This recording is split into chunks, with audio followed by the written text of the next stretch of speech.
Well, hello, everyone. My name is Mariana Lea, and I am here together with the Portal to Ascension variety show. I am so excited for this amazing event, the Galactic Shamanism, as we are going to have one of the most amazing lineup of speakers that I've ever encountered, and I am humbled and honored to be a part of this event. Today, we are going to be talking with none other than Glenda Dawson, Mary Nunez, Sheila Seppi, and Waxela Sananda, who's going to be our last headlining speaker. It is going to be an absolutely amazing, amazing event. I wanted to bring up Sheila if she can actually set the intention for us as she did on the last show with the Star Seeds messages, because that was absolutely amazing. So Neil, if you could bring up Sheila, she's going to set the intention for us. All right. Thank you. Just thank you, Mariana, for this beautiful gathering. And I'm Waxela Sananda.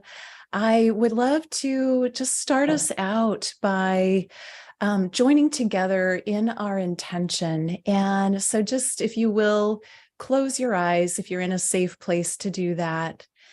And take some deep breaths through your heart center, all the way into your belly, getting yourself really present, really ready for this very special transmission that you're about to receive today. We are all star seeds here. We have come from all over the universe, and each one of us presenting and listening has a very special role in this offering today. And so I invite you to tune in to your galactic heart. Tune into your remembrance of your divinity. Tune in to the depths of your knowing that you are here now for a reason, for a purpose. And now is the time to be activated to a new level. And this production, this show today, has keys for you to receive that opening, that activation for your ascension. Feel that in your heart. Take a deep breath and really anchor that into the base of your spine, into your body, and then open your heart to receive, and open your eyes if you're ready to be willing and ready to receive whatever the codes are for you to activate in this incredible presentation today. Thank you so much. Thank you, Sheila. Thank you. This is a true honor. And now I want to introduce Glenda Dawson. She's an ordained non-denominational minister, published author, renowned and published medium and psychic, and current matriarch of many generations of gifted women.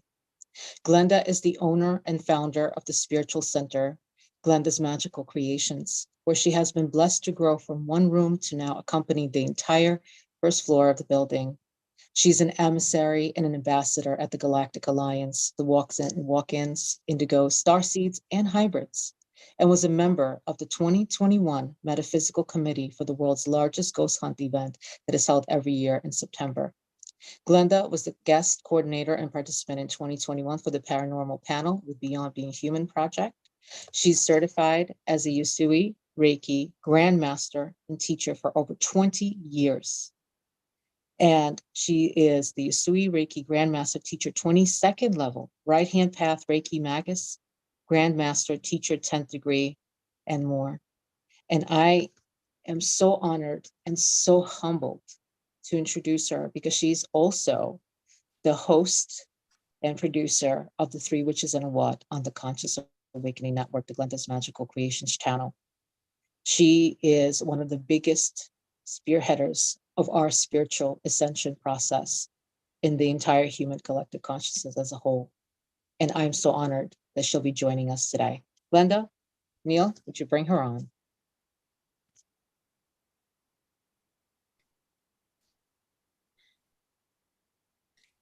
Thank you, Mariana. Making me blush now.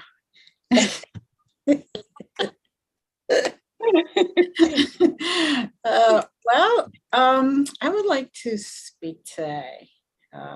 It's an honor to be here. It's when you first approached me, I was ecstatic, and it is something that's dear to my heart. And healing in general is one of the things that I really got a calling for, and I've been honored to be able to accept and continue. I will be speaking about the difference between Earth Shamanism and Galactic Shamanism. And basically, I want to state that Earth Shamanism is a spiritual tradition that uses medicinal plants, incantations, charms, stones, and ceremony to connect with spirit guides, with ancestors, and many other guides and beings to produce healing and travel in consciousness to other levels of reality. This is done in order to treat disease, to clear family issues, to receive guidance on life situations, and earth shamans clear traumas or issues in one or multiple incarnations. Now, the practice of shamanism has been around at least for 30,000 to 40,000 years. And as a cross-cultural worldwide phenomenon, it is part of the human spiritual heritage. The word shaman comes from the Tungus tribe of Siberia and means healer or seer in the dark. Using the strong eye or the third eye, or even the heart, one sees in the dark by means of a technique called journeying. Practitioners of shamanism use the journey to enter visionary states of consciousness and to explore the usually hidden realities known more often through myths, dreams, and mystical experiences. Rather than receiving information secondhand, journeying provides the opportunity to interact and communicate directly with the world of spirit. When journeying, one has access to information, loving witness, and guidance that can be used for personal growth and healing. And of course, not just healing for ourselves, but also healing for others and the community. When one journeys, one usually does so in the company of guides and guardians. Guides may appear as mystical figures, angelic beings, wise women and men, and power animals. And the term power animal refers to an animal that volunteers to protect us, to keep us healthy and safe, and to help us connect with the loving energy of the universe. Most shamanic cultures believe that each of us is born with at least one power animal and a guide.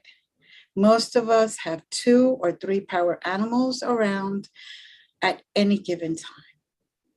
Indeed, though, sometimes it appears that some seem to have a whole zoo of animals, and that is okay. Other guides may come and go as needed, not necessarily stay with the shaman the whole time. Earth shamanism is about creating a sacred relationship with nature. Mother Earth helps us to remember that we are interconnected and that everything, everywhere, is part of the great oneness of being. Nature teaches us about change and the natural cycles of life, such as birth, growth, death, transfiguration, regeneration, and evolution. As a healing tradition, Earth shamanism seeks to maintain and or restore balance, both in the individual entities and for the entire planet. All life ultimately one, according to shamanic belief, And the forces of balance, harmony, and intuition must be brought into resonance with one another. We must unite. We must find the balance. Each shaman uses their own knowledge or the knowledge that they have channeled about plant life to bring healing in whatever form is needed. Now, in ancient times, they were well respected and represented the equivalent of a modern doctor, but with knowledge of ancient cures using natural elements in nature. Earth shamans are able to move in and out of dimensions while in the trance. Some are able to travel while maintaining conscious presence in their physical body. Many are shapeshifters, which means that they can assume the form of another animal, a person, or an object in an energetic way. Central to this healing tradition, it is the belief that we must heal and honor our mother, our beautiful, beautiful mother, the earth, who is viewed as a living conscious organism. Shamans say that the sacred female goddess, the earth, who nourishes our very existence, must also be nourished with prayers and ceremonies. Being grateful for all that she provides for all living things, especially humans. When an earth shaman prays, they pray not only for themselves, but also for the sacred relatives, like our mother, the earth, our father, the beautiful sun, our grandfather and giver of light, the fire, our grandmothers, the eagle and the winged ones. Earth shamans travel through spirit realms and to the underworld to not only obtain answers, but to find pieces of the soul that have been lost and help with the healing in making the living being on earth complete and whole. Now, while galactic shamans may perform many of the same rituals, many of the same ceremonies, mediumship or journeying as the earth shaman does, galactic shamans work with off-planet, with non-human guides. Some technicians, surgeons, galactic mappers, and DNA geneticists who work with the human body template, and of course, wisdom keepers throughout the multiverses. Galactic shamans are connected with star groups, planetary systems, or ET races. Some may collaborate with high vibrational beings in galactic sectors. They open and close portals on Earth and in the time-space continuum as they move through stargates that are accessed with DNA vector codes or geometric time-space codes for those dimensions. This is why so many galactic shamans use light language symbols or light language sound frequencies in their work. Many galactic shamans are also starseeds and walk-ins. Galactic shaman travels through 3 worlds with the guidance of and protection of their spirit guides: the underworld, the middle world, and the upper world. The upper underworld is a place of the ancestors, chthonic deities, healing beings, healing in general, demons, and sometimes what people perceive as monsters. It was observed that upon death, the body dissolved back into the earth. So it was concluded that the spirit must also return to the earth, to a place of rest and rejuvenation. There, are also parts of the underworld that are a prison for beings that are too chaotic for the middle or the upper worlds. Now, the middle world is a world we live in, the physical world. This is a place of the four elements, of the cycles of life, of death and rebirth, and of course, many life forms that make up our natural world. The middle world consists of two main parts, the physical and the astral, which is also sometimes called the other world.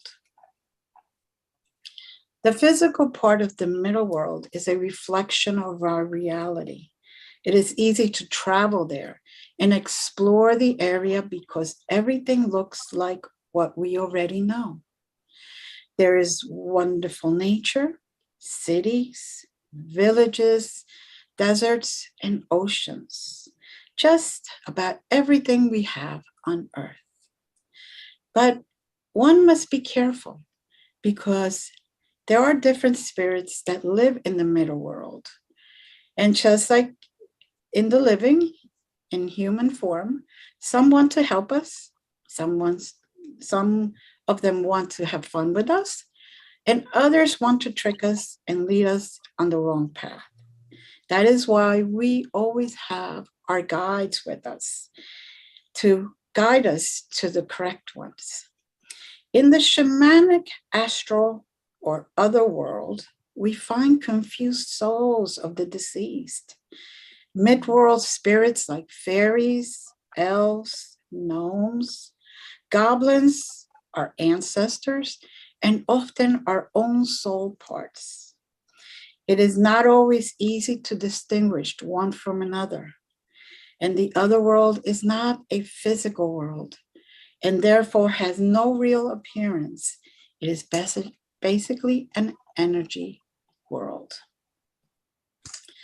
The third world that galactic shamans travel in is the upper world. And this is the most important when you're a galactic shaman. This is the place of the gods and the goddesses, of the angels, of the visitors or extraterrestrials, of the planets, the galaxies, the stars, and other celestial energies. This is the place of creation.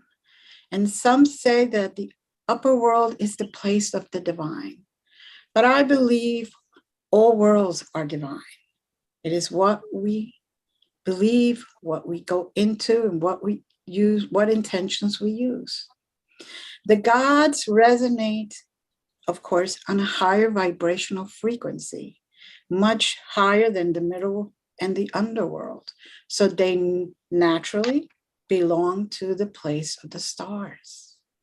The cosmic universe is a vast and mysterious, very vast and mysterious, and so too are the gods. It is believed that it was the divine that created the universe and the stars. So naturally, the stars will be their home. The upper world is thought to be the place of spiritual evolution, healing helpers, holy medicine people, and of course, the guardian angels. Now, galactic shamans direct energy at a quantum and universal level.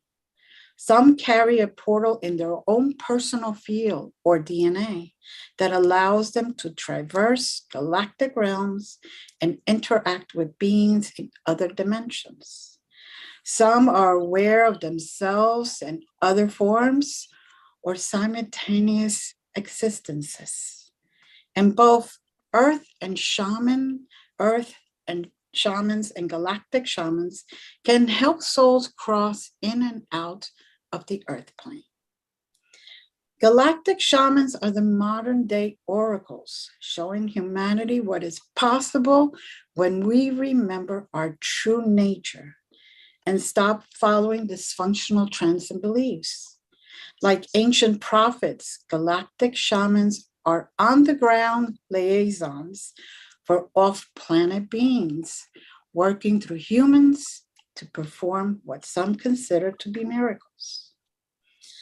Now, galactic shamans use intention and or light language to activate spiritual gifts, clear energy infiltration, anchor galactic codes into the Earth's grids, transmit and receive heart-based messages from starships and spirit teammates, perform surgeries for removal of implants and imprints, remove patterns in emotional, mental, and physical bodies, sense guidance through empathic, intuitive abilities, empower self and others to live authentically, intercede and birth new conditions that awaken latent technologies in the soul.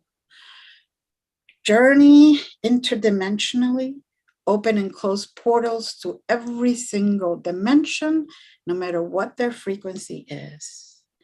Receive and transmit geometric codes that shift paradigms, rescript soul and records for the avatar self, retrieve and integrate soul aspects, channel frequencies and codes for higher fields of consciousness.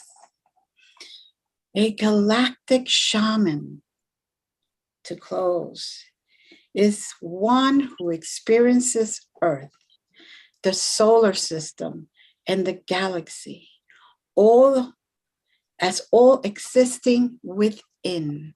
It is the state of awareness that allows one to feel and live in the expanded galactic reality. This reality permeates this dimension and encompasses the dimensional realms where matter exists in the state of subatomic potential. The galactic shaman is an archetype for consciousness made to manifest or consciousness transforming from back to energy. Their purpose is to provide an anchor, assisting and enabling humanity and the universe in the process of a constant transformation of the soul consciousness, and ascension in the physical and non-physical realms. A true alchemist is one who transforms all energies into higher frequencies of light and love. They are the bringers of the new dawn. They transmute the old paradigms into a higher intelligence and order. They act solely for the highest good of all. Love and light is the only master they answer to. Thank you. Thank you, Glenda. Thank you so much. Wow. What a powerful and potent message, description, and historical facts. Amazing. Thank you so much. Thank you. I wanted to add to you, a galactic or celestial shaman directs energy in a powerful way that positively affects, transmutes, and transmutates energy imprints in the body, mind, emotions, and DNA. Many are aware of themselves in other forms or simultaneous existences through the cosmos, where teleportation and bilocation is often possible, and multidimensionality is the key of life. So thank you so much for that. Thank you. Our next speaker that will follow after Glenda about the galactic realm and the shamanism as it pertains to galactic shamanism is Mary Nunez. And her topic will actually, before I even introduce her, will be the alchemical gnosis in relation to the galactic shamanism. That's a very interesting topic, to say the least. Mary Nunez is actually an ordained minister, doctor of spiritual development. She's currently in South Florida. She is the Mune Ki healing shaman. She's galactic shaman, certified Reiki master and teacher, certified angelic healing master and teacher, tarot deck creator, and also founder of Moira's Light and the book what I, if I knew then what I know now. And it's absolutely an incredible book. It is a gentle approach to spiritual wellness and its journey. And I'm so honored to bring on Mary Nunez. Please come join us and talk about our wonderful alchemical gnosis. Thank you, Mary. Thank you.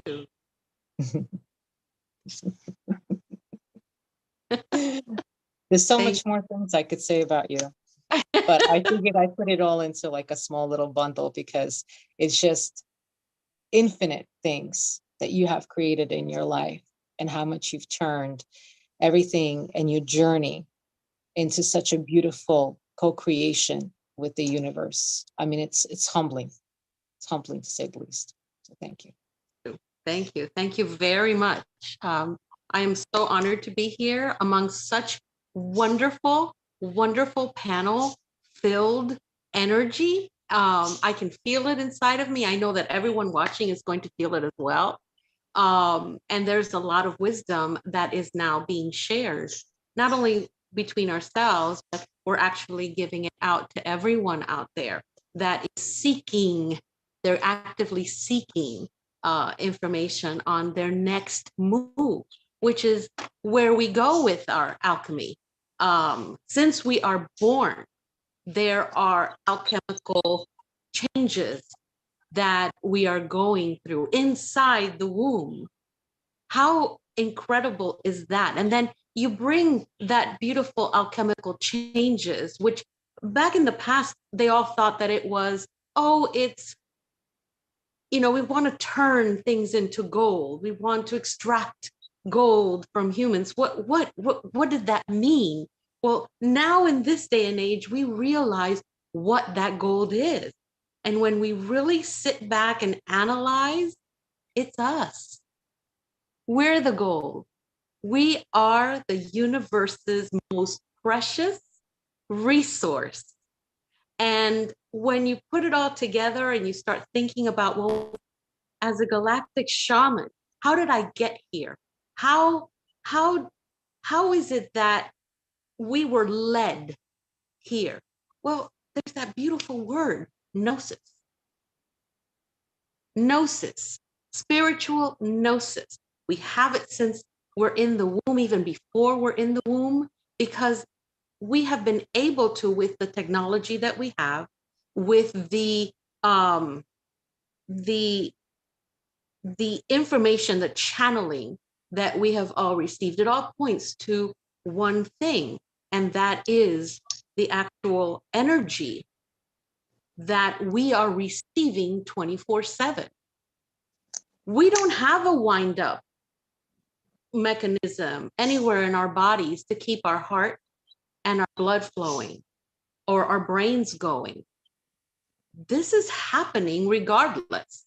And this is all part of our alchemical process, internal and external. And when we come in and we start going through our spiritual development and we go through that spiritual hunger and we're kind of taken through a path, this is where we end up at this point where you, let's say you end up as a galactic shaman. And what do you have? What does it mean? What is it that brought you to this point? Well, what brings you to this point is exactly the alchemy changes that you went through and that you're consistently going through and that you're going to continue going through no matter what dimension it is you're going to end up at. All right. But it's also the body, how the body is understanding and reacting to this divine information. How does it process it? How does it talk to the brain? How the brain and the heart chakras, how do they connect? How do they make that coherence? How do they come together naturally with almost without any help, basically, because earth shamans are going to go, okay, this is what you need to do. Try this. Let's do this ritual. Let's bring you where you need to be. Let's open up the life that you want, the perfect desire that you wish to live and go through this journey in this lifetime, well, you get this direction, and you start naturally receiving the messages. You start getting this wisdom, and you're wondering, what? How did I get this? How did I come here? It's gnosis. It is the process of your body going through alchemical changes. Your mind is receiving the alchemical changes and making adjustments. Your spiritual side, your spiritual body, also bleeding that energy, that knowledge, that wisdom into your physical body. And then you start to understand and accept how divine you are. You are that gold. You are that resource. You are that which you wanted to be. And this spiritual gnosis, it's not only for the regular earth shaman that I call, it also goes with you from birth to when we leave the meat suit as a whole being to go somewhere else and do something else that is in our path.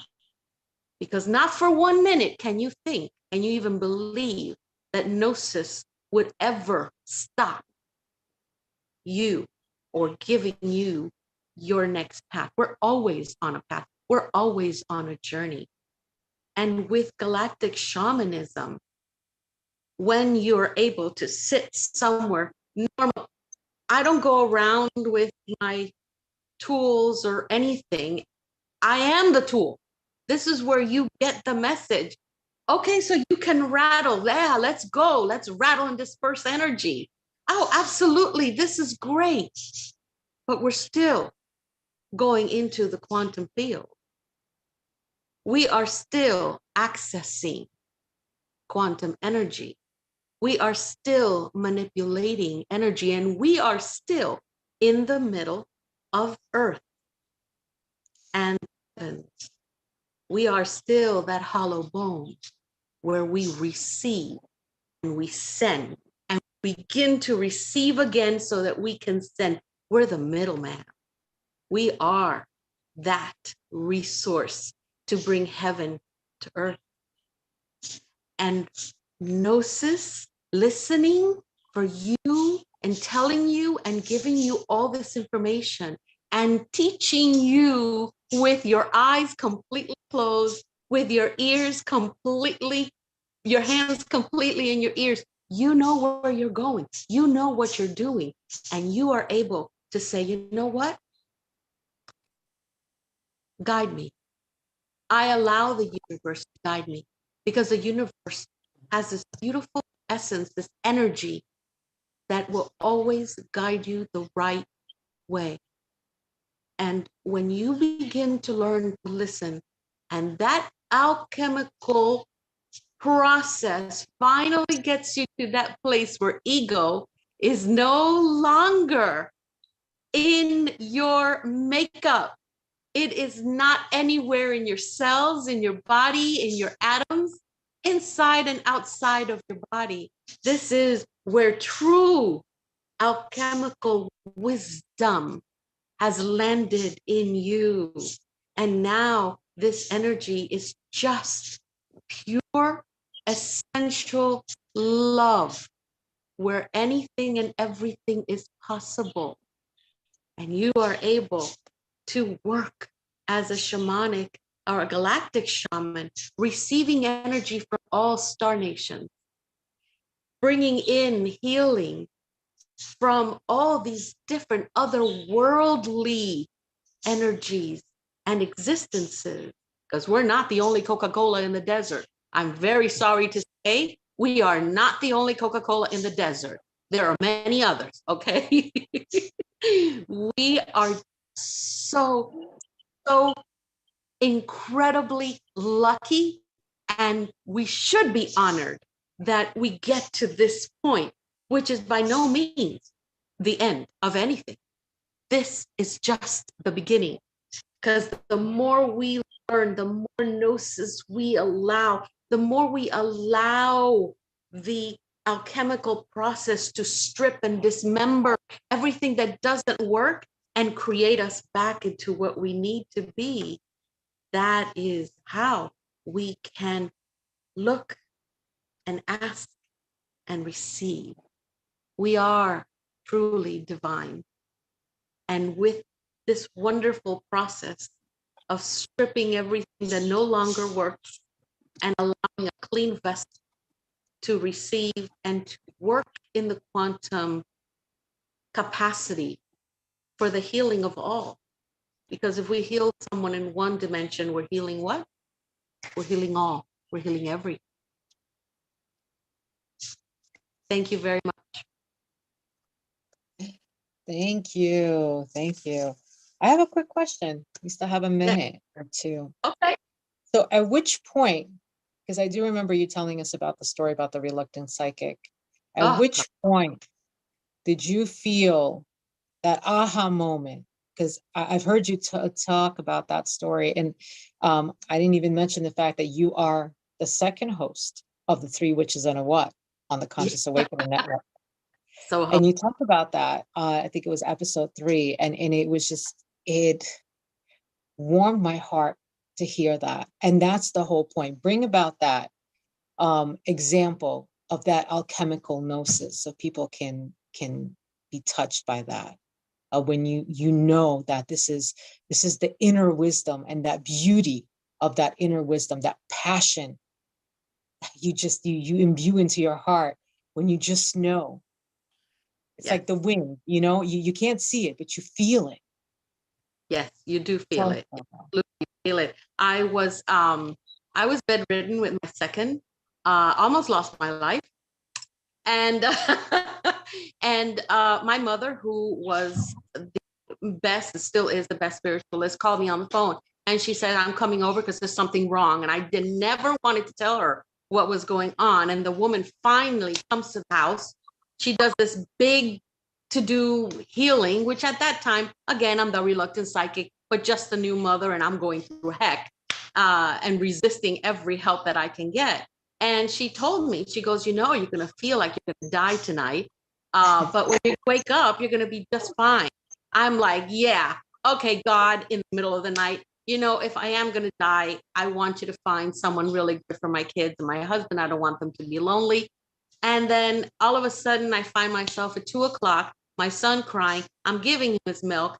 I am actually able to rock him, get myself back to normal. And when I'm sitting in the rocker is when I said, oh my God, I have no pain. I have nothing.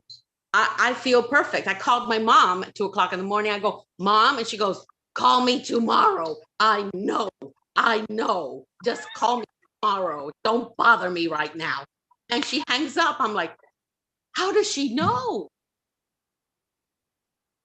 That's when I came. I said, you know what? No more.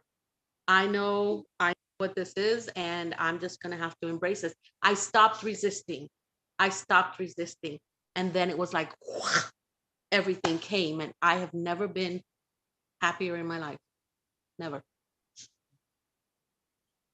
Thank you for that. And that's the story I wanted you to share with our viewers today and those that will be seeing this and hearing this in the future, because it's what we've all been through. We've all been through so much, and we've all learned to use the process of that alchemical gnosis, to use the process of shamanism and galactic shamanism to turn our events, our experiences, our pain into medicine of a galactic kind, of course. Yes, and it was. Right?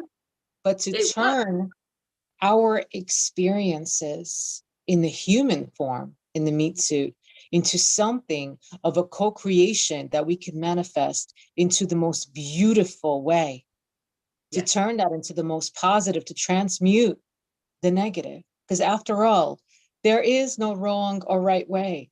No. There truly is no positive or negative. It's how we perceive everything in our lives to be.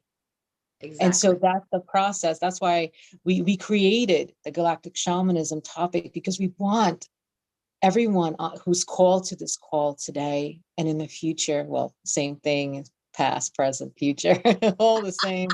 But whoever is called to this live transmission is clearly looking for clarity and answers on how they can truly open their divine portal inside their human, inside their heart space, inside their sacred heart and sacred mind, and to really open themselves to realizing that moment, that aha moment of the alchemical gnosis. So that way, that galactic shamanism aspect, that healing process, that knowing process can begin.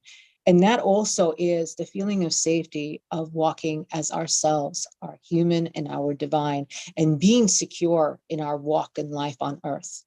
And Correct. when we acknowledge that safety, when we acknowledge who we are and that which we are becoming, that's when life takes a different turn. And Correct. we begin flourishing and opening. It's perfect because the galactic shaman lives and walks with an open portal because there's no fear. There is none. Exactly. So absolutely. Yes. It's like the Green Lantern, fearless. Fearless. That's it. And lantern, light. Hello.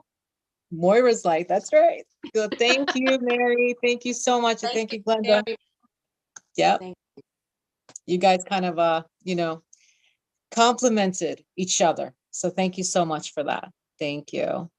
Thank Okay, you. Neil, I wanted to see if you could do some promos on the Portal to Ascension and really just kind of talk briefly about what the Portal to Ascension is, as it has helped us all to come together today. And I'm so honored to be a part of the Portal to Ascension variety show. So beautiful. Thank Right, you so Neil? much, Mariana. Yes, yes. Thank you, Mariana. I love you so much. I love everything that you host and facilitate. And as you, I think you know, the reason why I wanted you on here is because I had experienced multiple events that you put together, and just your passion, dedication, and true love for the people you work with and what you're doing just like emanates from you. You know, so I'm just like honored just to have you here and be a part of it and facilitate this, because your love is permeating to everybody, not only the speakers, but everybody tuning in. So thanks. Yeah. All right. And yes, I'm going to tell you guys a little bit about Portal to Ascension. A lot of you probably already know, but what you don't know is our new website. And even a little disclaimer, I feel like the boy who cried wolf because I've been saying this for 2.5 years, but it's actually almost done, everyone. We're 98% done. I spent 4 hours today tagging the categories of like all the events, hundreds of events that we have in there.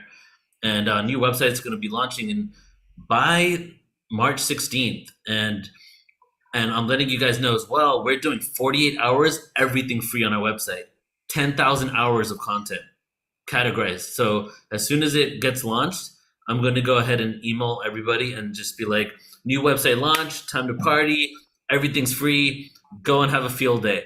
And then you guys can give me your feedback. You know, we'll send it out to 50,000 people, email list and affiliates. Then you guys just go check out the site, give us your feedback, let us know if anything's not working, should be working. We put in a lot of energy on this.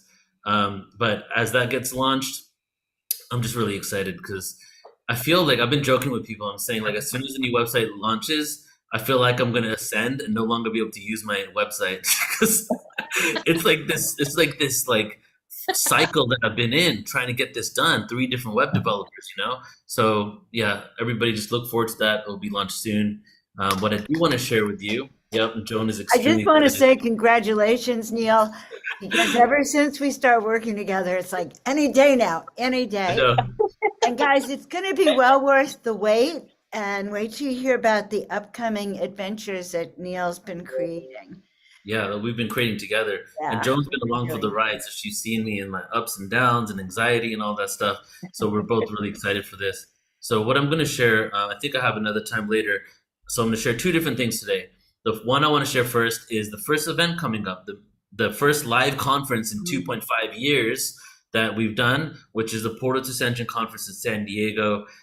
We have Geraldine, who's on the show today. She's going to be there. Sheila Seppi is one of the sponsors. She's going to be there as well. And it's our signature event. So, you know, we do a lot of events and different topics. But this event, so I'll pull this up here.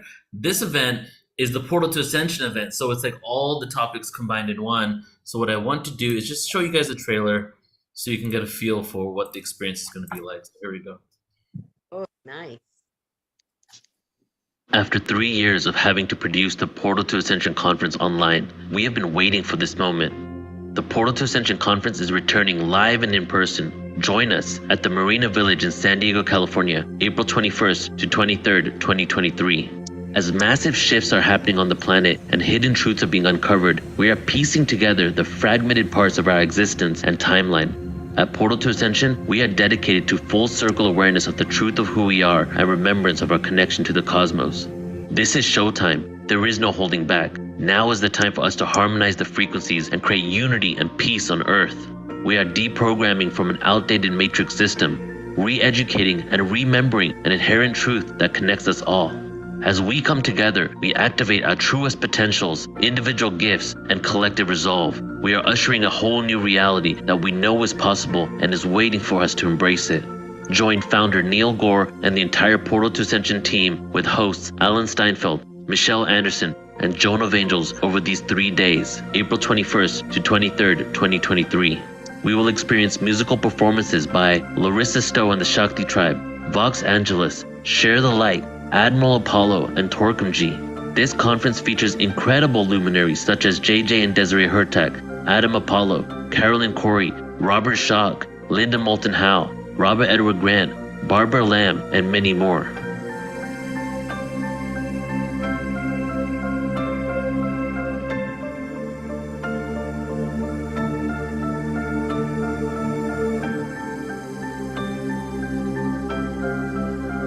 Register now at ascensionconference.com. It is time for humanity to awaken.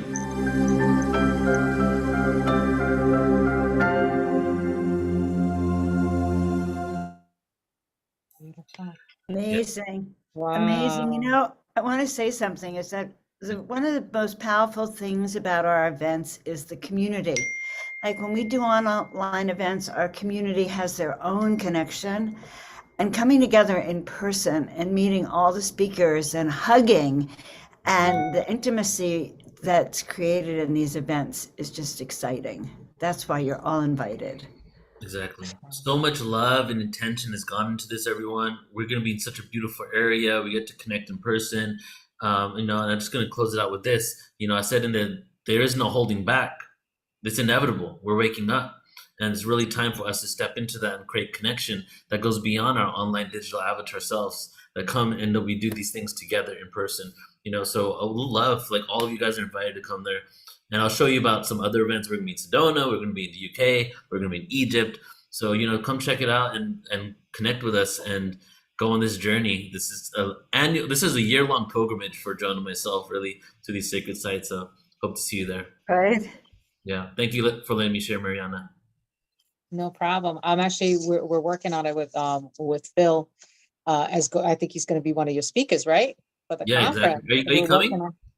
I'm not able to come, but okay. Is there a virtual component? This is virtual. Yeah, I'll hook you up with that. I'll be there. I'll definitely be there. We're doing the Holy Land in September between 17th and the 27th, right? On the dawning of Judgment Day of Yom Kippur and like the high holy days. And we're taking everybody to Magdala, the hometown of Mary Magdalene.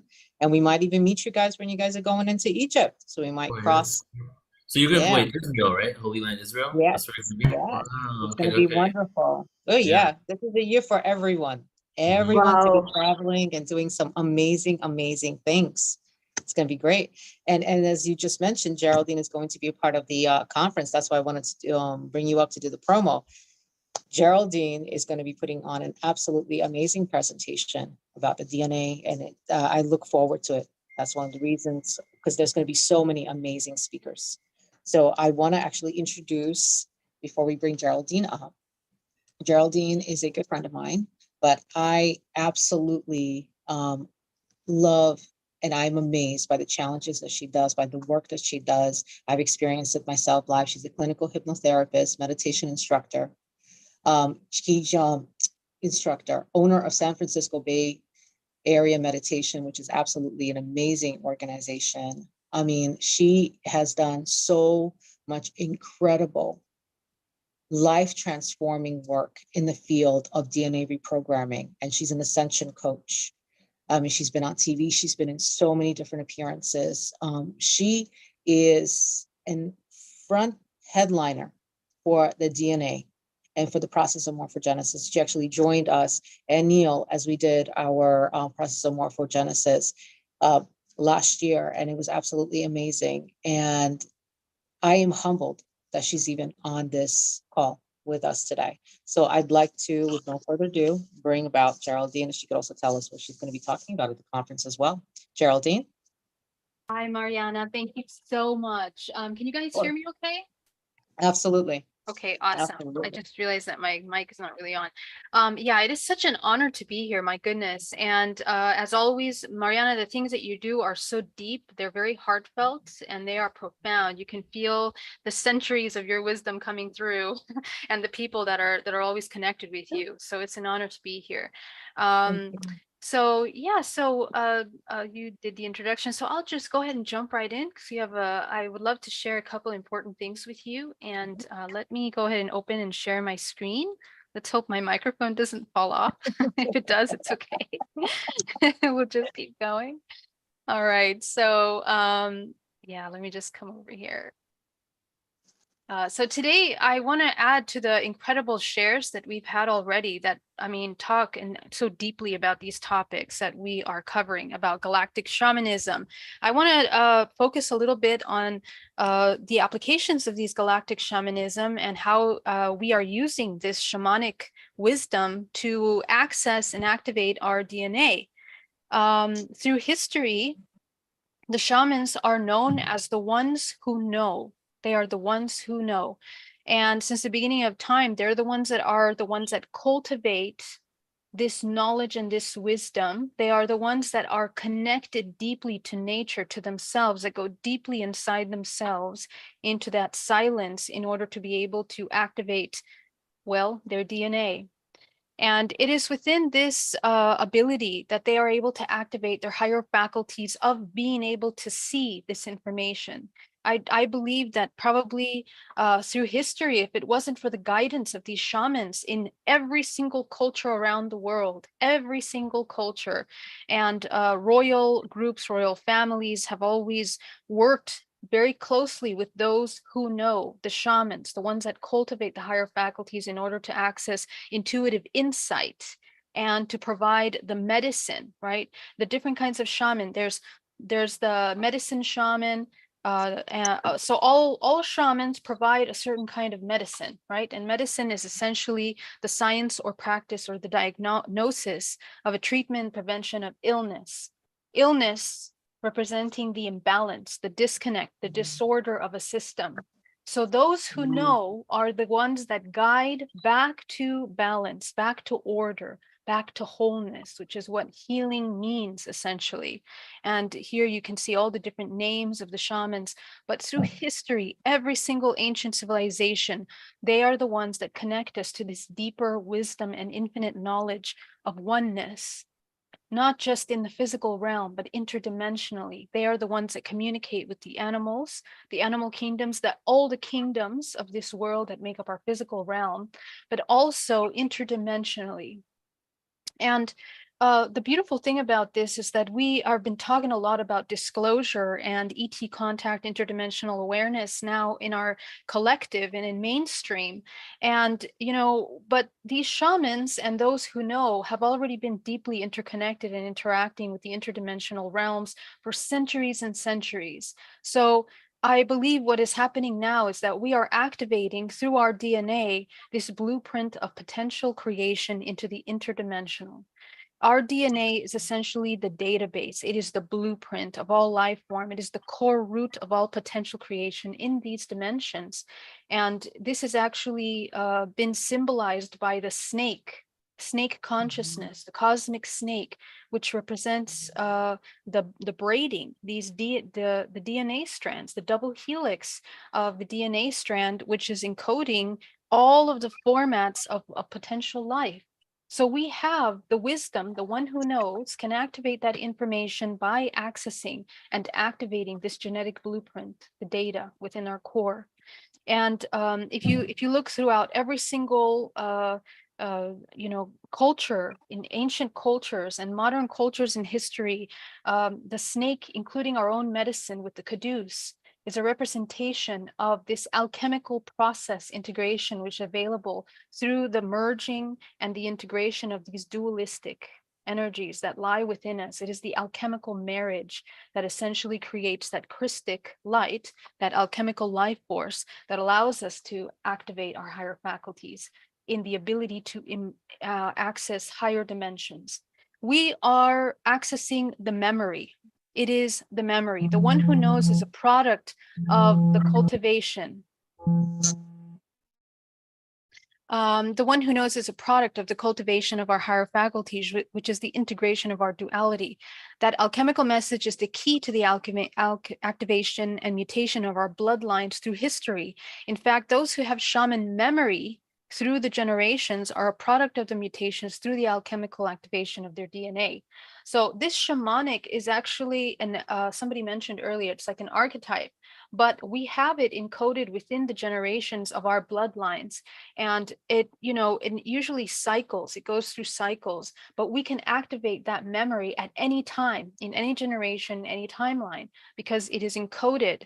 How we encode this shamanic life force and memory in our DNA is by the alchemization process, which causes mutations in your genetic lineage. Okay, so what we are doing essentially in this holographic matrix is that we are learning to wake up consciousness from the human to experience. The whole purpose of our human life is to experience these infinite potentials, and the collection of the frequency, which is encoded in our DNA in a dormant state, because we are in dormant state. When we go to sleep, we enter that 0 point in which we no longer remember until we begin to activate. But now, because of the vibrational collective, more children are remembering. They remember their past lives. Their vision is active. And in fact, many of us that are here in this family have remembered since childhood and had access to navigate dream state, consciously, lucid dreams. This is the embodiment of the shaman. So as we come into a dormant state with the program of the external world, it is the illness, the imbalance, the disconnect from the natural elements that cause this disconnect, this confusion. So what we want to do is to wake up from that dormant state, the illusion of imbalance, in order to bring balance in the body to activate these higher faculties.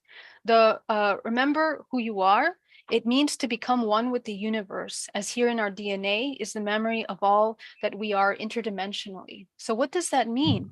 In every single one of these layers of your body, which are projections of your chakra fields, are essentially the dimensions in which we navigate and we meet these interdimensional beings.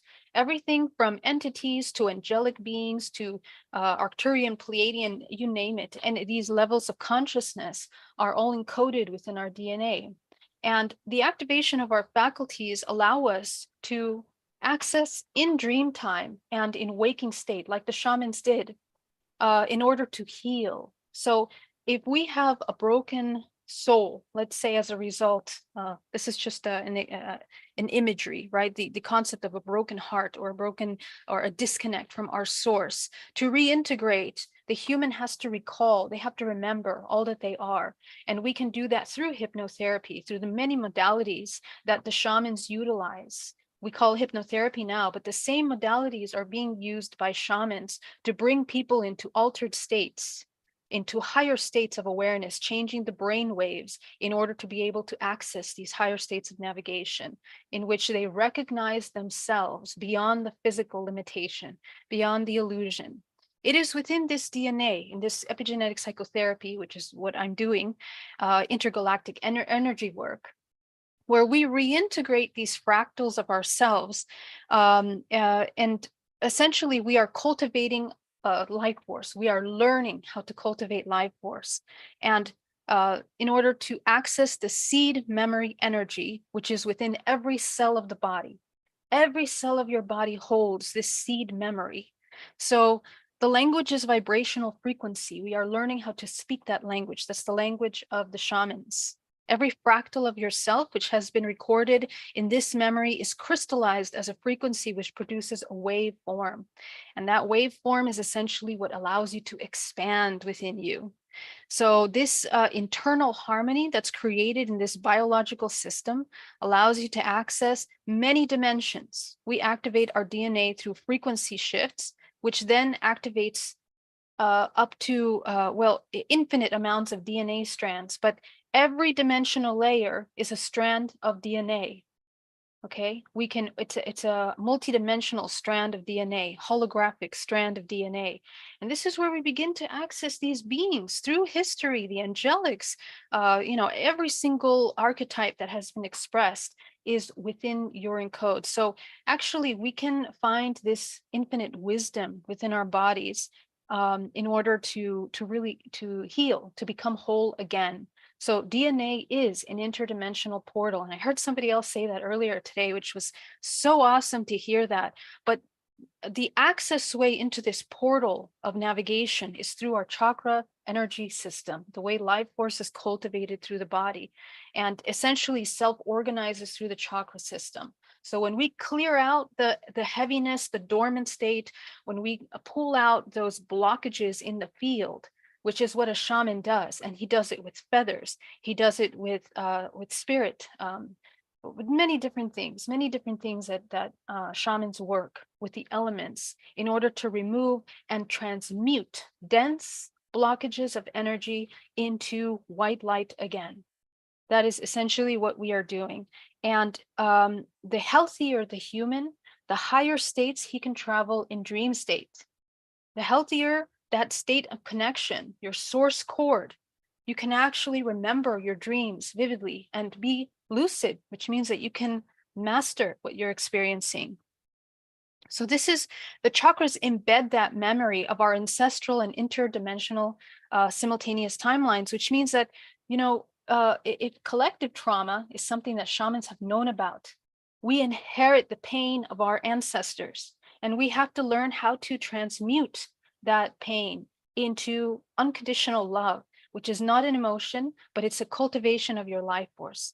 So to end this presentation, we essentially want to remember that we are the shaman, which is dormant until you wake up consciousness in your DNA with the ability to alchemize the illness of the mind, body, and soul, which may be stored in the memory of this blueprint. The illness, the disharmony, the disconnect from the natural realm through the natural laws of the earth and the universe is inherent and experienced through your DNA.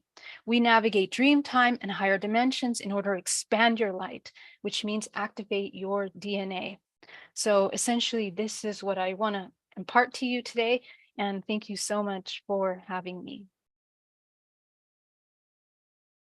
Thank you. Thank you so much, Geraldine. I could never stop being amazed and magnetically hypnotized by every word that you say, because every word that comes out of your mouth is like Encyclopedia Britannica on a DNA level, because it's like programming, decoding, firing up of key codes and codons on the sub-Q level. And it's just amazing. So that's amazing, Mariana. Thank you so much. And a quick question, are we able to take some questions? I know we have some questions, or we can wait till the end. Yes, we actually have right at the end a time slot of about 10 minutes for questions. Definitely. Absolutely. Can't wait. I just wanted to add to your beautiful presentation. So as you were speaking, I was always amazed and always was curious about the, like the symbol of the snake on the pharmacies, right? Yeah. So I looked it up as you were speaking, and it's actually really, it's interesting because it says it's the rod of Asclepius, symbol of medicine, which is according to the Greek myths, Asclepius, the Greek god of medicine, learned the art of healing from both his father Apollo and the centurion Chiron, which is interesting, right? Yes. And then in time, he became so skilled in surgery and the use of drugs that he was revered as the founder of medicine, and a major sanctuary was dedicated to him at Epidaurus, the place where he was born. Now, it was believed that Asclepius had the power to rise from the dead And then the legend tells that Zeus was worried that Asclepius would make mankind immortal because of his healing power. Out of fear, he killed Asclepius with a lightning bolt. Temples were built for Asclepius, and seemingly dead serpents were found inside. Incredible. So happy you found that. That's what we're doing. We're rising from the dead. We wake up from that dormant hypnosis into the wake up of consciousness. So I really love how you said that. Thank you. I was also thinking of the Kundalini and the base of the spine and the adamantine particles, and how, because I teach Kemetic yoga, and how the belief system that is over 5,000 years old actually predates it, and says that every core root the Egyptians believed, anything to do with the spine, even a millimeter off center, could actually mess with the DNA and mess with the activations of certain parts of your DNA. And that would lead way to other illnesses or dis-eases. Interesting. Yeah. Very interesting. Yes. Yeah. Wow. Amazing. Thank you for sharing that, Mariana. Absolutely. Thank you. And following this absolutely amazing presentation by Geraldine, Neil, we will be introducing our live entertainment. Our wonderful guest is Haruko Blue Star Child. She's a multi-dimensional artist and designer, author of children's books, Native American flute player, sound healer, a nature photographer, and spiritual cheerleader and spearheader, just like everyone on this call. I am so humbled and so honored because I have heard Haruko's incredible music. Her music is just astonishing. It is music to the soul. On a DNA level, I'm sure Geraldine and myself would agree that when she plays, the music activates the cells within the body and activates certain portions of our DNA to open it. It's so healing. It's so powerful. It activates within the nuclei and the mitochondria on a cellular level. So I am so proud to be a part of this and so honored that she's here with us as she's going to be performing and showing and sharing a screen share of her beautiful art and performing live from Mount Shasta from her art gallery. Hi, Haruko. Hello, thank you so much, Mariana, for the beautiful introduction, and I'm so honored to be here. And so I'd like to share, yes, 3 drawings, and drawings are like this behind me, and they're large-scale drawings, about 1 meter by 2 meter, 40 by 80 inches approximately, and they're all freehand drawings. I have been doing this since 1999. And so first drawing I'd like to share is called Stargate of Golden Age, and I'd like to bring back the video image. Okay. So can you all see it? Yes. Okay. So this one is called Stargate of Golden Age. It was created there in 2010, and there are many ways to interpret, and I'll just let you guys enjoy. The video makes you go into different section of the drawing so you can see the details of them, and along with the video I'm going to share my live music, and it'll be about 3 minutes for this one.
Wow.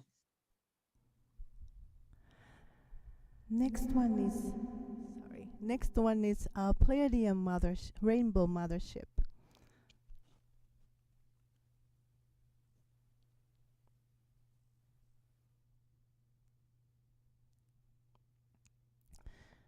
So it was created in 2017, and I'm aware of that many kinds of Pleiadians are there.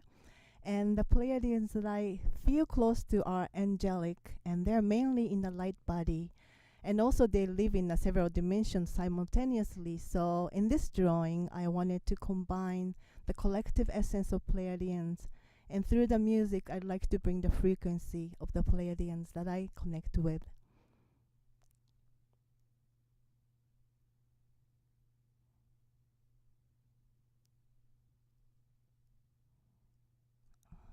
Where is that? Sorry, I'm looking for the video. Here you go.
Thank you. The last one. Beautiful. Thank you. So the last one is called Atlantis Rising, and it was created, this one, in 2020. And this drawing is combination of information I received in Uluru in Australia and also in Egypt. I collected some ancient wisdom codes seeded by different star beings such as Pleiadian, Arcturian, Sirian to begin with. And as the humanity evolve, these ancient wisdom will be more and more released into our consciousness so that we can utilize them in creating our future Earth, the planet of love and the golden age. And it'll be about 3 minutes.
Thank you so much for having me. Thank you so much, Mariana, for invitation. And I'm so grateful to be among you all. And thank you. Thank you. As I've seen some of the comments in the chat box, it is absolutely breathtaking. I even wrote down a message that I got from the Arcturian Council that your music helps the human consciousness collective to remember, and those that are still sleeping to wake up out of the sleep. And so it is the codes that were in this music, that is in this artwork, is it embodies not only the ancient wisdom, but the wisdom of the cosmos that needed to come through you and be able to help us all on a DNA level to activate. So those called to this call, those that are going to be listening now and in the future, past and present, they are going to be hearing this and they're going to be encoding this and firing their key codes in their DNA. So this is, you are, just like everyone on this call, is a gift to the world and to the human consciousness collective. And you are a true spearheader in the ascension process at this time. And as I'm looking at the pieces that I've actually never seen from your artwork, as I'm very familiar with your gallery, I thought of Hilma af Klint. She's a Swedish artist, and she was a spearheader of her time. And I've actually got to see her paintings and her artwork live with similar music at one of the museums in Manhattan in 2019. And as soon as I heard your voice and as soon as I saw the art, I was like, oh my God. So it's almost like you have your own legacy, but it's almost connected and a continuation of that. She would be proud to see that, definitely. So thank you. Thank you. So much. Haruko will be joining myself and Glenda and Mary and Geraldine and Sheila and others at the end of this month. And even with Neil, he's going to be doing a beautiful video for us as well at the Divine Feminine Symposium. So this is going to be beautiful. She's going to be opening for us and closing for us from her gallery in Mount Shasta. So thank you. Thank you. Thank you so much. Wow. I don't know what to say about that afterwards, but I have another beautiful guest and speaker. Neil, you could bring on, as soon as I wonderfully introduced her. She's an acclaimed author, an international speaker, founder of the Galactic Alliance and the Conscious Awakening Network, a true spearheader of the ascension process at this time, who has helped with clientele and with her beautiful gifts and her abilities to transmute and to create absolute change on this planet at this current time, just like everyone on this call, and also a walk-in, which is, her story is absolutely incredible. And I'm honored and humbled to bring her on. Sheila Seppi, please come on.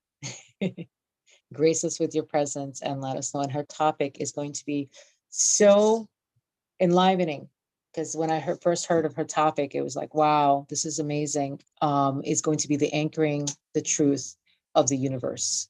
Quite unique. So can't wait to hear all about it. Thank you, Sheila. Beautiful. Thank you so much, Mariana, for inviting me, and Neil and Joan, the Portal to Ascension team, for hosting this today. And Haruko, your music was absolutely beautiful. And honestly, I think that it truly sets the stage for the sacred teachings that I'm about to share with you. I'm deeply honored to be here, first and foremost. So thank you guys so much for having me, and to all of the phenomenal speakers that gone before me. You know, you guys are a pretty tough act to follow, but I'm going to try. And what I want to do is to share with you a beautiful teaching, and it's called Anchoring the Truth of the Universe. Now, these are the teachings of the 4 sacred breaths of creation. But now, whose truth are we talking about? Are we talking about my truth or your truth or the universal truth? And what is the universal truth? Well, what I want to talk to you about is actually one truth that was given to me by one of my indigenous teachers. And these are shamanic teachings that have been passed down to her by her teachers and teachings of her tribe. Now, I've been told that these are the teachings of the stars, and they come from the Pleiades. They're teachings of how the universe came into being from their perspective, and they're teachings of how we came into being.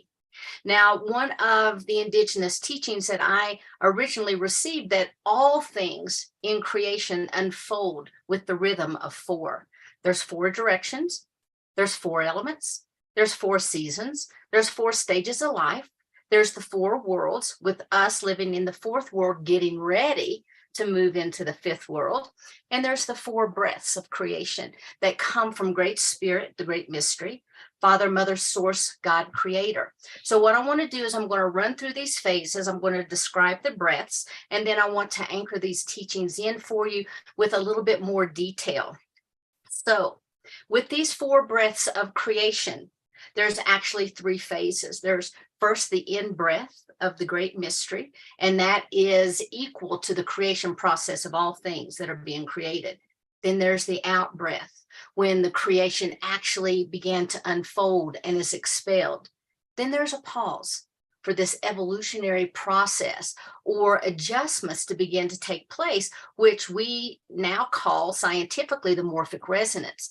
And so those are the three breaths of creation, the three phases. Now, morphic resonance is the idea that all things in nature will recreate themselves in the next cycle, depending upon what they have encountered in this last cycle or their last previous life cycle of their species. So in other words, they're carrying forward that genetic memory. And it's in these places of the pause that this genetic memory begins to unfold into the new evolutionary process. Sorry, I'm tongue-tied. So now I want to talk to you a little bit about those 4 breaths of creation. So that first breath is when you breathe in, that's that creation process. That out breath is where creation occurs, making all of the spiritual guardian beings. Now, that is to the count of 19, 18, 17, and 16. We're going to count backwards because this is a 20 count teaching with Great Spirit Source, Mother, Father, God being in the center, number 20. So we count back 19, 18, 17, 16. Then there's the pause.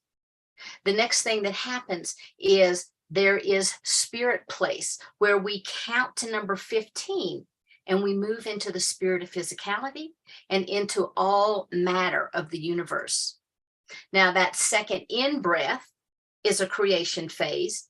And with that second out breath is creating the collective consciousness that carries the memory of all physical matter from generation to generation of all humans, animals, plants, planets, and stars.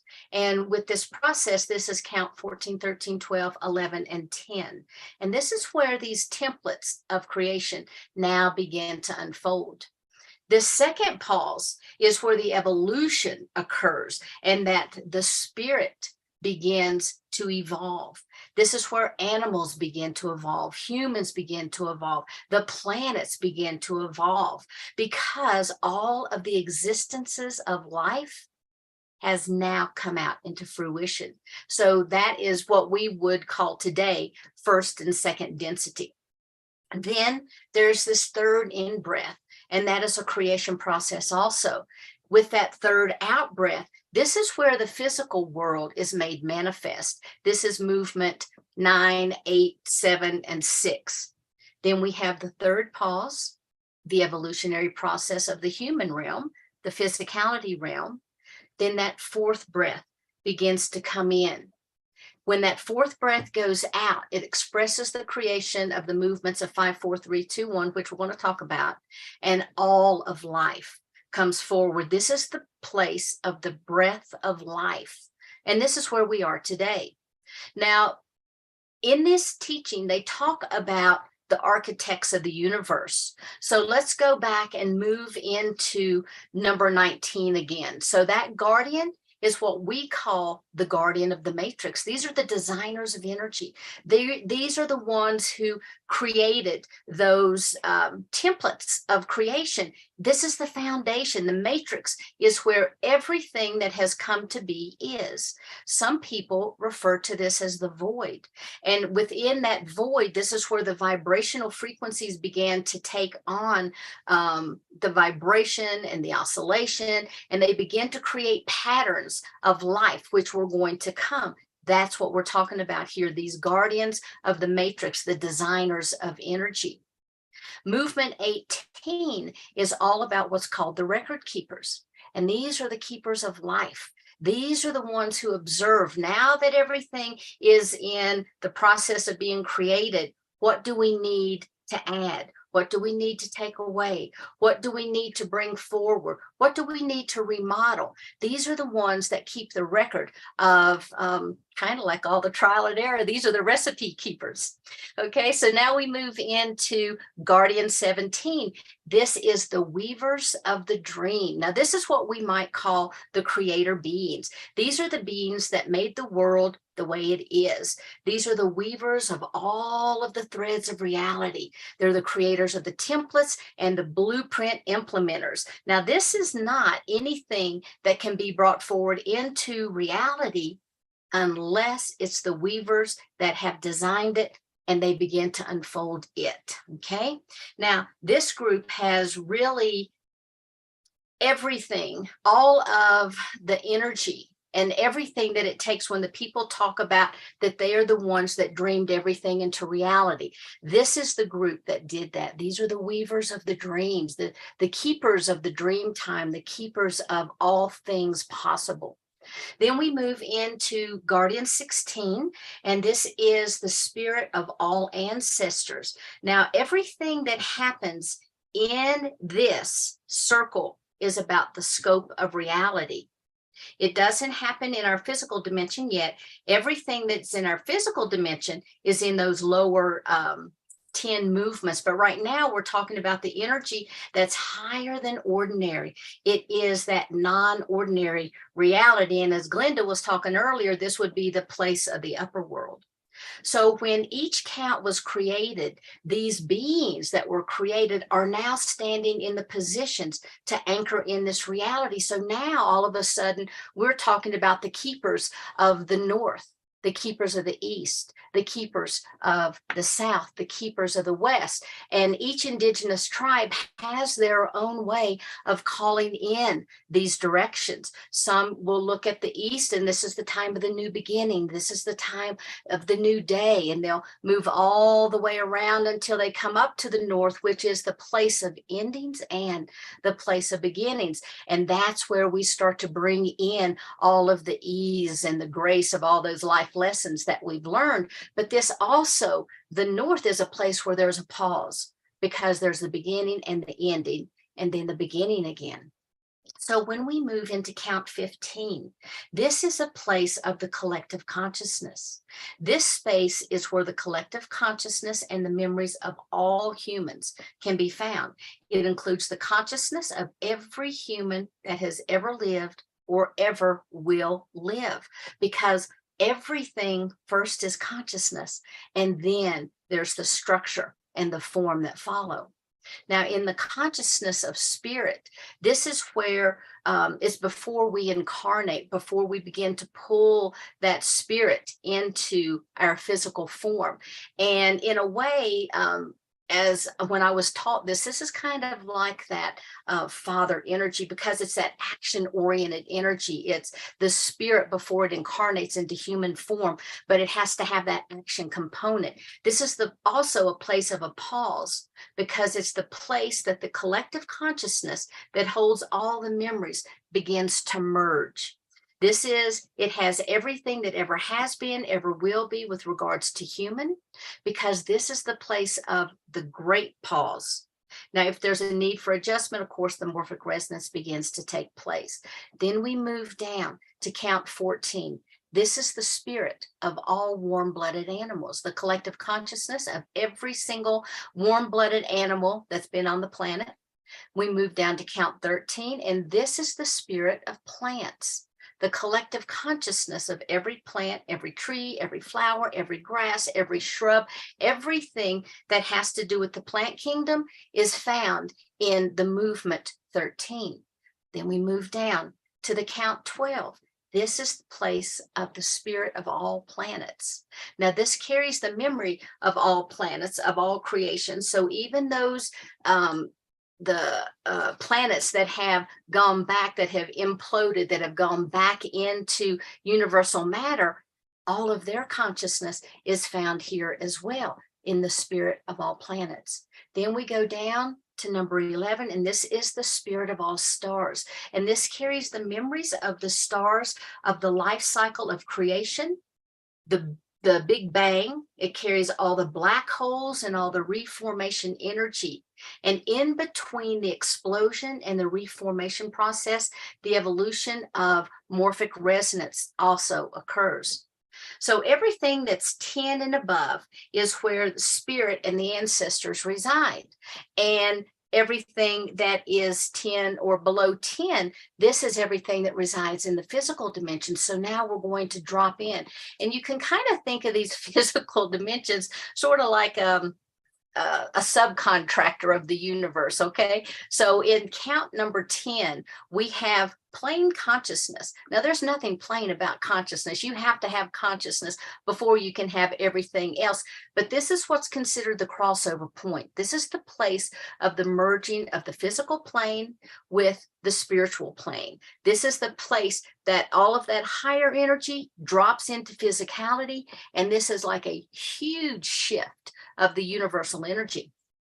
We move down to count number 9, and this is the organization of the physical world. I don't know who exactly was in charge of that, but I want to have a conversation with them, because this is the moving energy of transformation from spirit into the physical. And I would love to just sit down and have a conversation with this being sometime, because I've got a big long notebook with questions that I want to ask.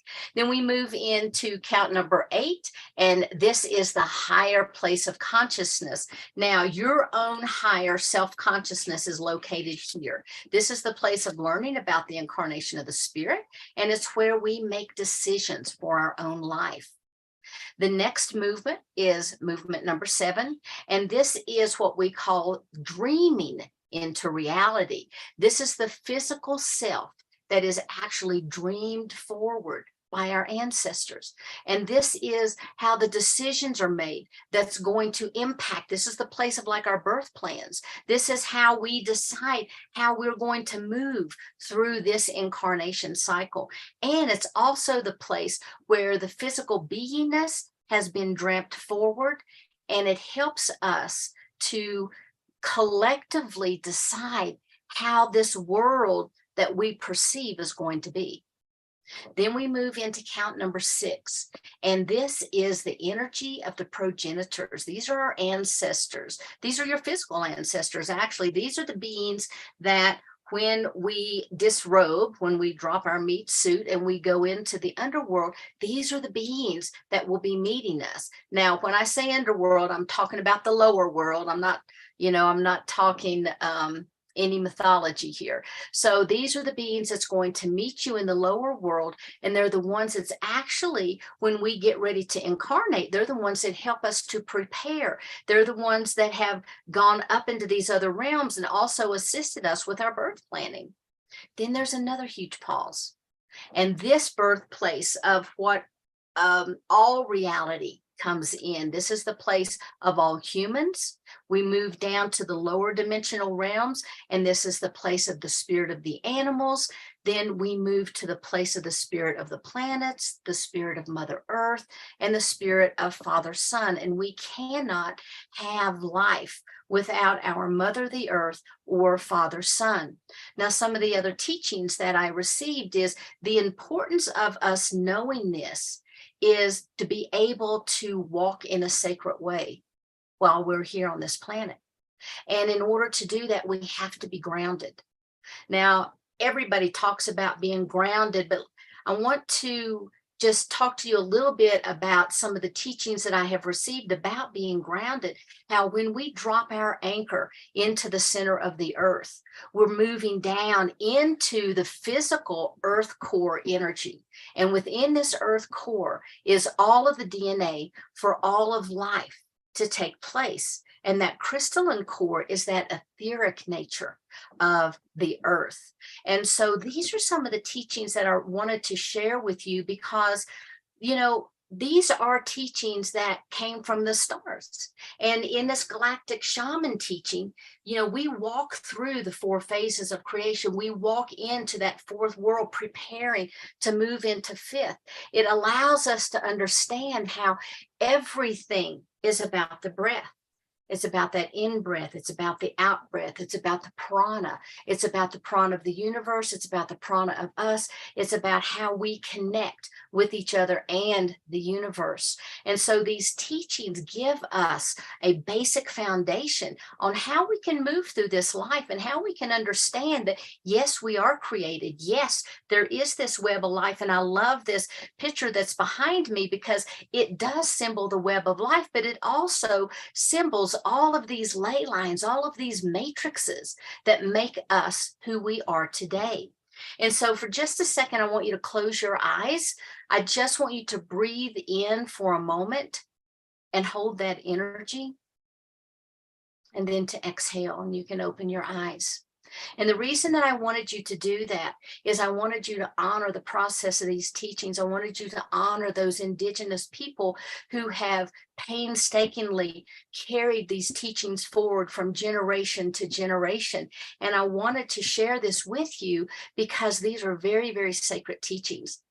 And when I think about a galactic shaman, I always think of the indigenous people because they're the ones that truly still carry on all of the original information that comes from the stars. Every indigenous nation will tell you, we come from the stars.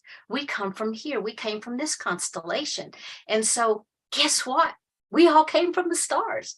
We've all come from the stars, you know, whether we've come in this life, whether it's in our genetics, our physical genetics, or whether we're talking about the epigenetics of our soul. We all carry that energy. We're all made from stardust. So that's what I wanted to share with you today. And I hope that you can feel that energy and feel that resonance of these indigenous teachings that have come from the Pleiades.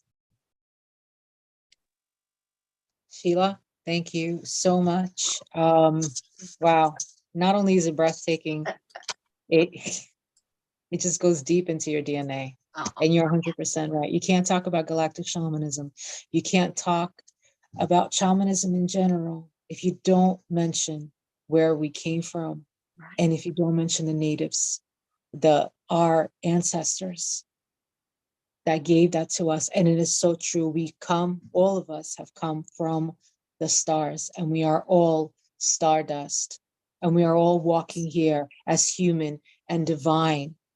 And the process of that is understanding and acknowledging that deep part of you as that connection, that you are together as the Vesica Pisces, which is the sacred geometrical figure, and gave way to all the others, the flower of life and everything else. Right. Understanding that you are human and that you are divine, and being safe in walking that and being okay with that. And that's part of our journey. That's part of our ascension. It's not that destination that matters, is the journey. And that's part of our journey. And as you were speaking, I remember Metatron giving me this guidance in the high tides of the pandemic. I remember that distinctly in the pouring rain. He said, the breath is just a transition between dimensions. Yeah. When you said the in-breath, I was like, wow, that is exactly what he was talking about. And I didn't understand it until you began to speak. And as you said that, it clicked. The right. Codon clicked. And that's how we fire each other in the DNA. Thank you. Thank you so much. Thank you. Thank you. And now, it's a hard act to follow, as everyone else here. But our last headliner, last but not least, was Sheila Sananda. And she is absolutely an amazing, she's galactic shaman, embodied ascension trainer, conscious life mentor, activate our spiritual gifts, author, and host of the Alchemy of Ascension Summit and podcast. And thank you, Sheila, for spearheading the way before Waxela. Waxela has an absolutely unique topic of channeling the galactics, embodiment of galactic consciousness. She will be sharing her 30 years of experience with galactic visitations and how her work has evolved into multi-galactic shamanism, channeling the consciousness of celestial beings, ascension guides, and sharing the codes of embodiment to assist in the activation of the new human at this time of the ascension. Thank you both to Glenda, Mary, Geraldine, Haruko, Sheila, and Waxela. Waxela, please grace us with your presence and give us your incredible. Thank you. Thank you so much, Mariana. And thank you, everyone who has shared so far. I'm just so delighted to be a part of this presentation, and thank you to Portal to Ascension and just for creating the space for us to share galactic shamanism, which everyone here is obviously very close to. And so I like to give, I'm a storyteller, and I have been a visitee since my early childhood. And so I'm going to give you a little bit of story about how I evolved. And then I'm going to give you some words from a very special being who showed up to me today and who wants to share some beautiful transmissions with you. So when I was very, very young, I had these visitations, and my biggest experience emotionally was fear. I was afraid. I went into fear. It was scary to have Galactic show up in the night, and I didn't have anyone to talk to about it. And I got a little bit older in my youth and my teenage years, and I still had some fear, but I also had embarrassment. And I was embarrassed to be different. You know, middle schoolers and high schoolers just want to fit in. I didn't want to be the spacey, cosmic, galactic girl. I didn't talk about it. I was embarrassed. And then as I got older, I was met by a galactic shaman who embodied, he was a walk-in, and he traveled with me, came and got me and traveled with me for 3 years. And I felt very special and I felt chosen. And I went into my ego during that time. As I was evolving, I had come to terms with the fear. I was no longer embarrassed, but I had this ego thing going on then. And all of those experiences from my youth to my early 20s, I had a lot of resistance. And ultimately, that resistance started leading me to surrender. What if I surrendered to this path and these gifts? And I had a lot of life experiences happen too that helped my ego reduce and put me in check, as we all do. And then I started learning to love what showed up, to love the galactics, even when they don't look friendly or pretty, and just going into opening my heart and loving whatever showed up. And that really set, I will say, the alchemy, the alchemical process of my expansion into understanding when we open the heart to whatever shows up, really beautiful things start to show up. And then I took that experience of loving whatever shows up, and I desired to do more with it, to do something with it. So I started leaning into it. And then I got to the space of service. And so I went on this journey. It's kind of, I guess, the hero's journey for any spiritual seeker, from fear to embarrassment, to ego, to feeling special, to then to opening up to love, and then opening to service. And that's when I really started to become a channel and be grounded in my gifts and be able to share from a much larger perspective and a more collective version of myself and my own consciousness. And we all have the opportunity to do this and go on this journey. And so now I really give myself to the highest divine truth, however it shows up. And I had yesterday, I was listening to a podcast of Paul Selig, who is an amazing spiritual teacher, and he channels the guides. And something that he said, and I'd probably read it in his books before, but something that was said in that podcast that really landed for me was, what you put in darkness, also who you put in darkness, calls you to the darkness. And I thought about that, and I thought about not only the galactic beings, but the human beings that I have put in darkness, that actually has caused or called me to the darkness. And not that that's a bad thing, but also, of course, the other side of that is what we put in the light calls us to the light. So why not put all of the things that we've been holding in the darkness in the light and see what happens? And this has really been my process with the galactics that have shown up. I didn't always want them to. I learned to surrender. And now I really don't judge. What shows up always has a purpose, always has a reason. And so today I went for an acupuncture session. And I always go places and travel when I'm getting acupuncture. Such a beautiful sacred space. And I found myself out of body, and I was in a space, and Anubis was there. And Anubis is, if you're not familiar with Anubis, he is the jackal-headed god who guards the underworld. In Egyptian mythology, he's known as the one who guards the underworld, and he's pictured with a scale. And on the scale, it has two sides. One side has a heart, and one side has a feather. And it's said that your heart must be lighter than the feather in order to move into the next world. And Anubis is called the judge of that. And if your heart is not lighter than a feather, then you're going to the underworld, or, you know, someplace where you can learn more until your heart learns to become lighter. And so today, in this experience, I was met by Anubis. I've seen him before. He's one of my guides. He works with me, but he was so very present today.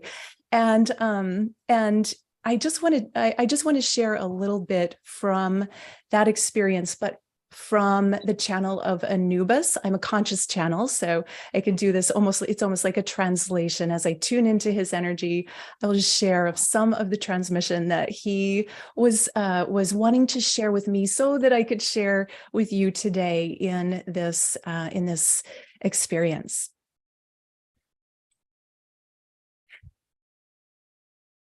I am not a judge. I do not judge you. I love you, and my scale shows the invitation. It is an invitation for you to lighten your heart. Let your heart rise up on that scale, and let the feather come down so that your heart is lighter, so much lighter than the feather. This is not for the sake of judgment. This is for the sake of joy, the experience of being a human embodied, being a galactic being embodied as you are, as humanity, is such a special gift. Enjoy your gift of embodiment. Being galactic embodied, you are the cosmos, you are the galaxy, you are all of the galactic beings that you have ever seen and ever witnessed, and so many more that you have not seen and don't even know the names of. You are all of it, and you are crystallized into these beautiful containers that are the human body.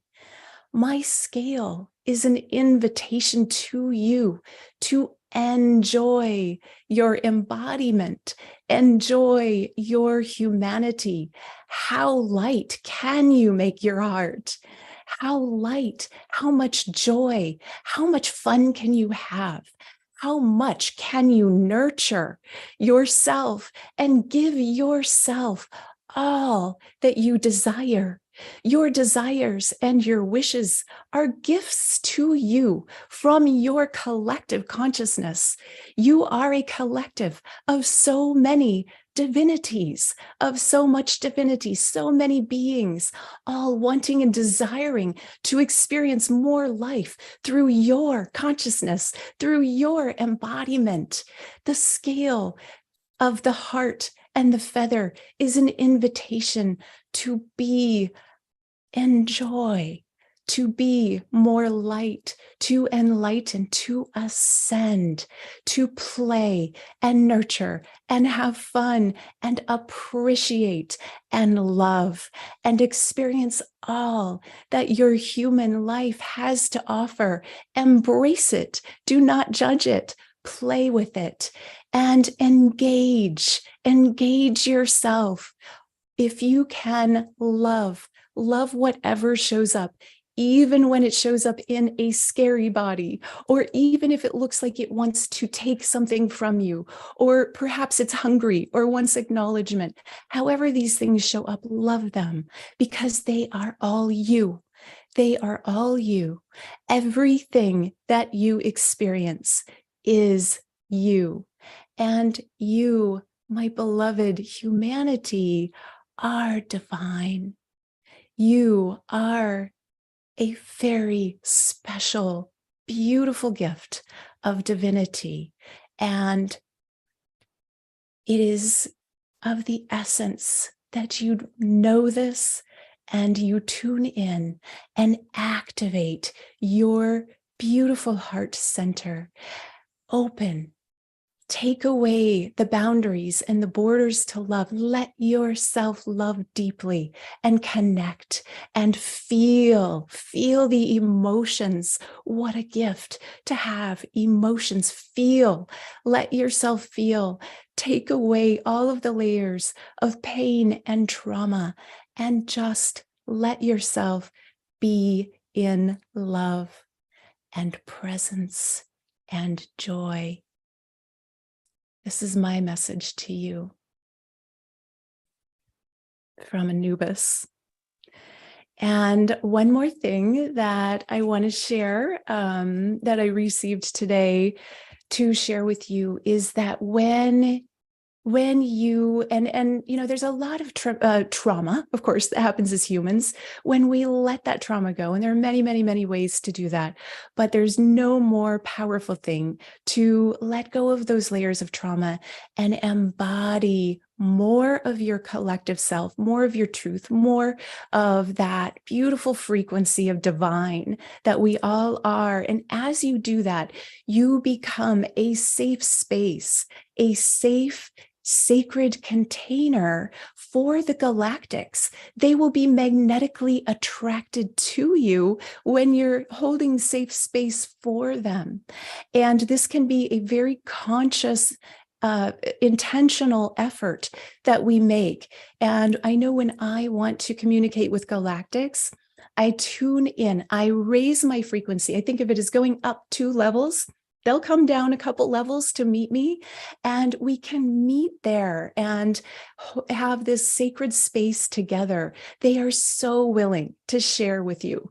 They want to share with humanity, but they won't interfere. So it's really important to have the intention to connect and know that whatever shows up, when you project love, you will be met with love. And if something shows up that's not of love and you're projecting love, it either won't stay or it will find more love. It will find its own love. And usually those things just disappear in a love vibration if they can't hold it. But even those things that are what we would call of the darkness are parts of ourself that are looking for love, that are looking for acknowledgement, or that are hungry, or that need something. And we all have those aspects that are in need and that crave more love, that crave, maybe are hungry or desiring acknowledgement. So the invitation in this transmission today is to love whatever shows up, and especially love yourself, because you are all of it and you are the divine embodiment. I'm going to go ahead and end there. I know that I think I went a little short, but we are at the end of our time. But I'm open, Mariana, for any feedback on that. And I just want to say how delighted and how good it feels to be here and to share from that that space of galactic channel and embodiment. Thank you, Sheila. I couldn't agree more. That's an amazing message. I was actually at King's Tut's exhibition this past fall, and Anubis was talking about the heart. So that was a big type of, that was amazing. And I just wanted to add to that, I got a live transmission before we close from Isis. And Isis says, following what Anubis was saying, is that you are a key to the infinite doorway of all life. And that life is an infinite tapestry of all that you are.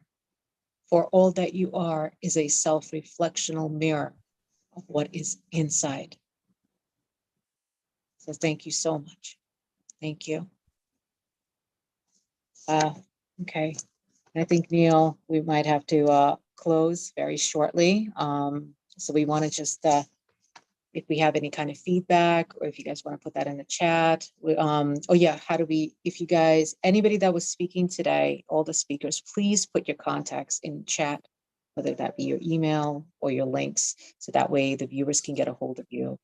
And from the bottom of our hearts, from Portal to Ascension Variety Show, we just want to say a big thank you to Glenda Dawson, Mary Nunez, Sheila Seppi, Geraldine Orozco, Haruko, and Waxela. Thank you so much. Please definitely put your contacts there so that way everyone can get a hold of you and give some feedback. Waxela, once again, thank you. That was absolutely extraordinary. Thank you. Thank you. Thank you. And Neil, I think you put in there for the Portal to Ascension for the website, and also for the conference that is coming up in Yep, April. it's all in there. And it's in the chat too. Yeah. Thank you so much, everybody. Thank you. Appreciate you Thank all. you. Amazing. Beautiful broadcast. Thanks so much. Thank you so very much. Thank you. Love you guys. Okay, You see you all too. soon. Bye-bye. Bye. Bye.